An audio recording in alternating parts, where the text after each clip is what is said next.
Hello students, today we shall study history. Chapter 2, Class 8.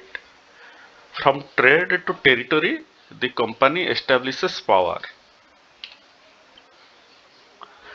East India Company comes east.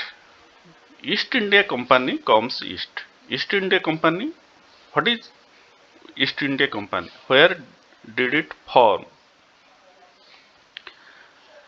India Company formed in England. कब? In 1600.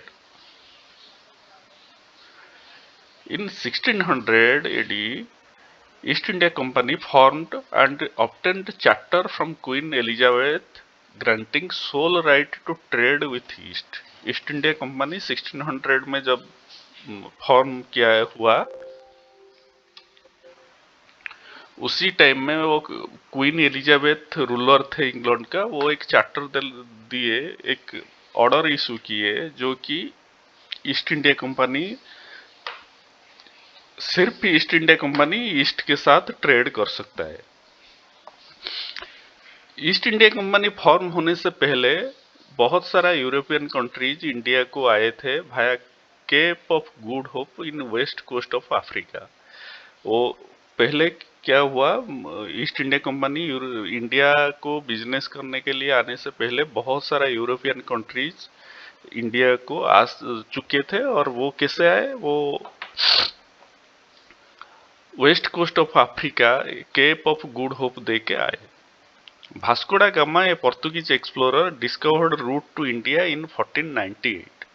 1498 में भास्को डा gamma, एक पोर्तुगाल का आदमी जो कि इंडिया आए थे, और Portuguese had their base at Goa, वो गोवा में सेटल हुए थे बिजनेस करने प्रपोज में, ट्रेड करने प्रपोज में।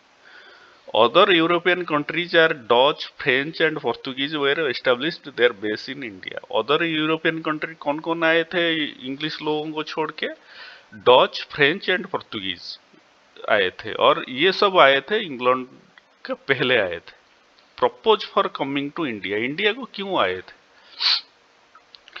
इंडिया उसी टाइम में बहुत सारा डिफरेंट डिफरेंट प्रोडक्ट इंडिया में मिलता था जो कि थ्रू अदर सोर्सेस वो यूरोप को जाता था और हायर रेट पे मतलब बेचा जाता था।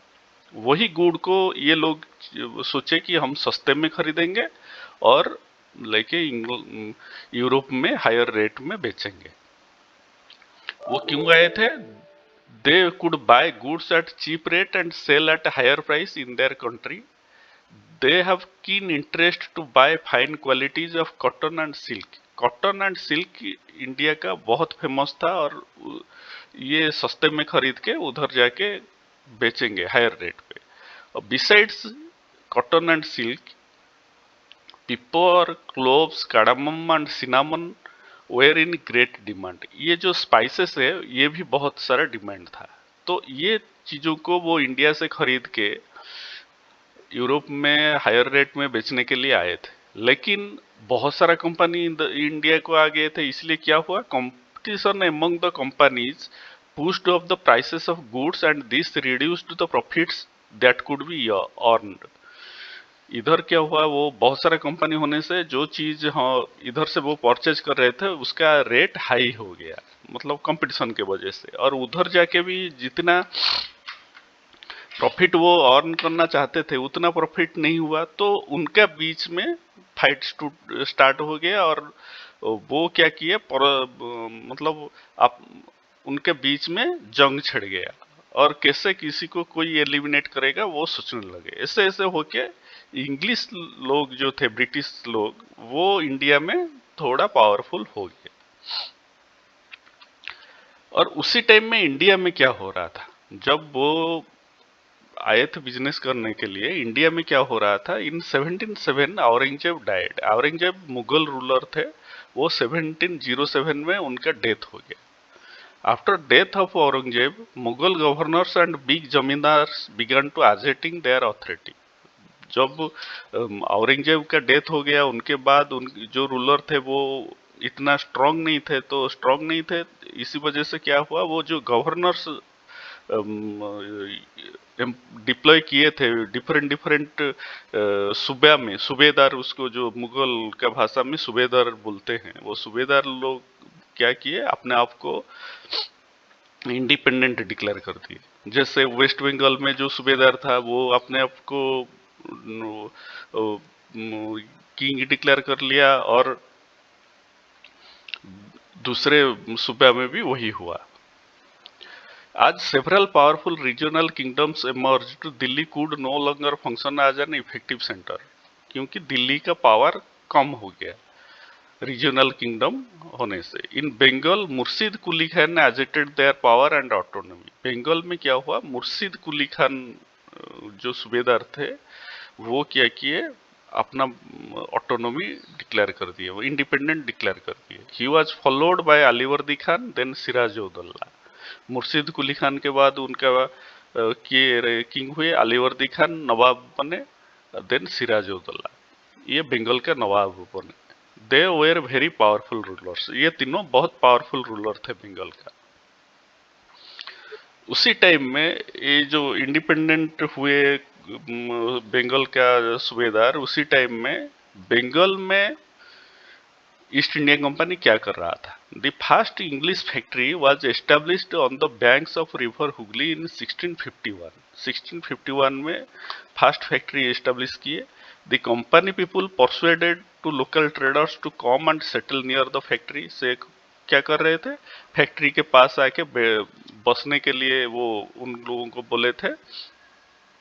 इन 1696 it began building A fort around the settlement. 1696 में क्या किए, वो उनका जो फैक्ट्री बना था उसके चार तरफ एक फोर्ट बनाना स्टार्ट कर दिए। 2 years later it bribed Mughal officials, वो ब्राइब दे के मुगल ऑफिशियल को obtained the zamindari rights over 3 villages. 3 गांव का जो गांव है उसके ऊपर वो कब्जा कर लिए, और one of them is Kalikata, which later grew into today's Kolkata. वो कालीकट्टा जो विलेज था वो धीरे धीरे बढ़ के आज के कोलकाता में कन्वर्ट हुआ। It is also persuaded Aurangzeb to issue a Farman granting the company the right to trade duty free। वो औरंगजेब को परसुएड किए कि उनको एक फरमान इशू किया जाए, एक ऑर्डर इशू किया जाए उनका तरफ से कि कंपनी जो भी बिजनेस करेगा उनसे कोई टैक्स नहीं लिया जाएगा। ऐसे वो लोग हासिल कर लिए और उनका बिजनेस बंगाल में स्टार्ट किए। लेकिन औरंगजेब मरने के बाद बंगाल का नवाब जो ड्यूटी फ्री फरमान इशू किए थे उसको मानेंगे नहीं, और क्या हुआ देखिए।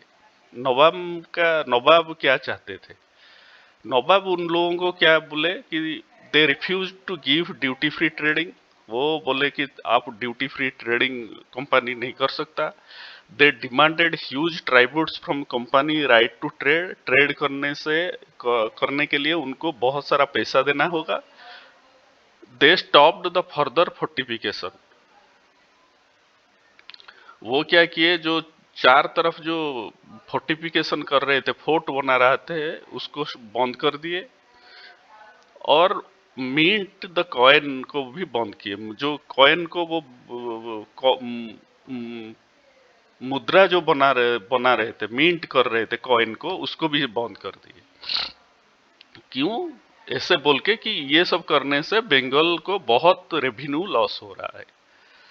Company was refusing to pay taxes and writing disrespectful letters and trying to humiliate the Nawabs and his officials। Company को जब ये टैक्स मांग रहे थे तो उसी टाइम में कंपनी क्या कर रहा था, इनको डिसरेस्पेक्टेबल लेटर लिख रहे थे और ह्यूमिलिएट कर रहे थे कंपनी ऑफिशियल को। इसीलिए उनको गुस्सा आ गया नवाब लोगों को। और ट्रेडर का क्या व्यू था, ट्रेडर बोल रहा था company said demands of Nawab was unjust, ये ठीक नहीं है। They had obtained Farman from Aurangzeb for duty free trade. वो औरंगजेब से ड्यूटी फ्री ट्रेड के लिए वो फरमान ऑब्टेन किए हैं। और क्या, to expand trade it had to enlarge settlement and buy of villages and rebuild forts. और उनका बिजनेस बढ़ाने के लिए उनको क्या करना पड़ेगा, वो गांव खरीदना है और फोर्टिफिकेशन करना है। Rebuild forts. The trade could flourish only if the duties were removed. The trade बढ़ेगा कब? जब ड्यूटी टैक्स नहीं लगेगा। कंपनी बोल रहा है मैं टैक्स नहीं दूंगा और नवाब बोल रहे हैं टैक्स ना देने से बिजनेस नहीं होगा। ऐसे ऐसे उनका बीच में कॉन्फ्रंटेशन बढ़ते गया और ऐसे ही उनके बीच में जो मतांतर हुआ, जो व्यूज नहीं मिला, तो ये बैटल के लिए बैटल की तरफ चला गया।